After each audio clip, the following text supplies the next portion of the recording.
Bismillahirrahmanirrahim.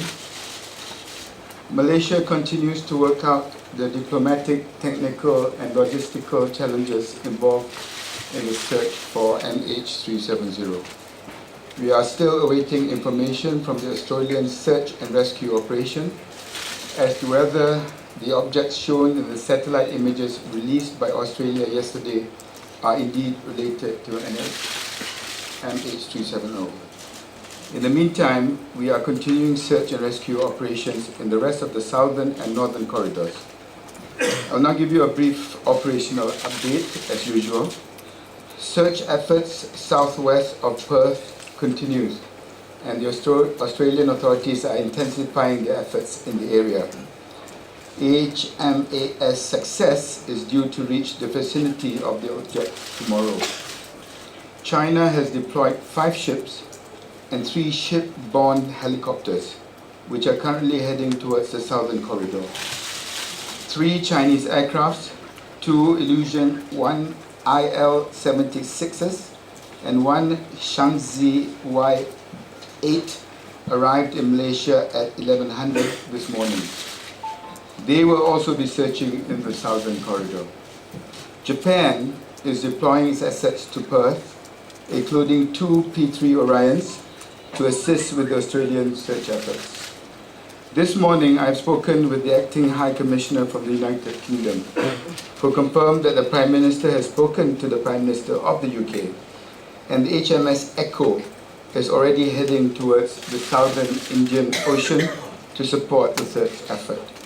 He also confirmed that the UK will be providing us with a list of possible assets that can be deployed if needed.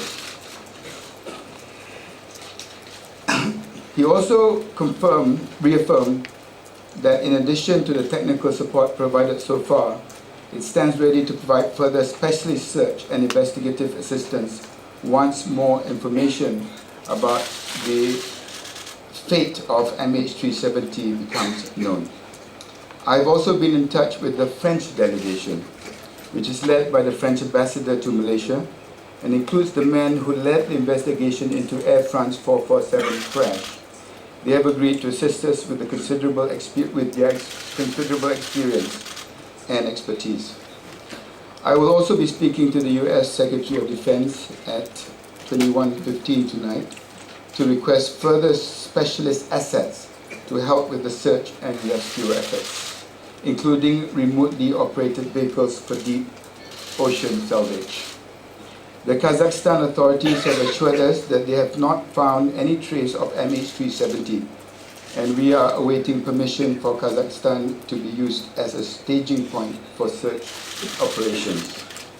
On the police investigation, the Ukraine police have confirmed that the background checks on the Ukrainian passengers have come back clear. I would like to briefly discuss the processing of the Inmarsat data. The investigations team received the complete raw Inmarsat satellite data, which included the 6 handshakes, at approximately 1500 on Wednesday, 12th of March. This type of data is not normally used in investigation of this sort. It is only because we have so little other information to go on in this difficult and unprecedented situation that the data is being used. Upon receiving the raw data, the Malaysian authorities immediately discussed with the US team how this information might be used.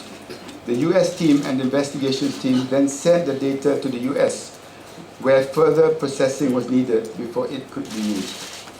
Initial results were received on Thursday, the 13th of March at approximately 13:30, but it was agreed by the US team and the investigations team that further refinement was needed, so the data was again sent back to the US. The results were received at approximately 2:30 on Friday, the 14th of March, and presented to the investigations team at a high-level meeting at 2100 on Friday. The UK AAIB, who had also been processing this data independently, presented their results, which concurred with ours and those of the US team at that meeting. The Prime Minister was briefed on the satellite information at 8 a.m. Saturday the 15th of March and publicly announced it at the press conference at Saturday lunchtime. Search and rescue operations were immediately shifted to the northern and southern corridors. Last night in Kuala Lumpur, we held a briefing for the relatives of those on board MH370. As I mentioned in yesterday's statement, the briefing was to update family members on the latest developments and to answer questions and clear up any confusion. The meeting was well attended by family members from different nations, including Malaysia, and by representatives from the Chinese Embassy in Kuala Lumpur.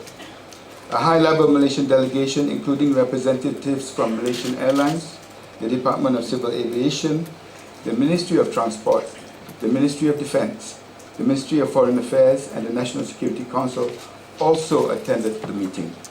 We had a very constructive and frank discussion. Although we answered most of the questions they raised, we could not answer them all. These briefings will continue at the family's convenience for as long as the families want them. The briefing brought the families and the Malaysian authorities closer together, not just in terms of sharing information, but also in terms of listening to the voice of the family members. The Prime Minister's Special Envoy to China will be coordinating the briefings in Kuala Lumpur from now on. The high-level team I announced yesterday arrived in Beijing last night.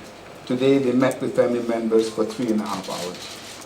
Ladies and gentlemen, this continues to be a multinational effort coordinated by Malaysia and involving dozens of countries from around the world. We continue to receive offers of assistance, including specialist assets that can help with the search and rescue. And we welcome all assistance as we continue to follow every credible lead. Thank you.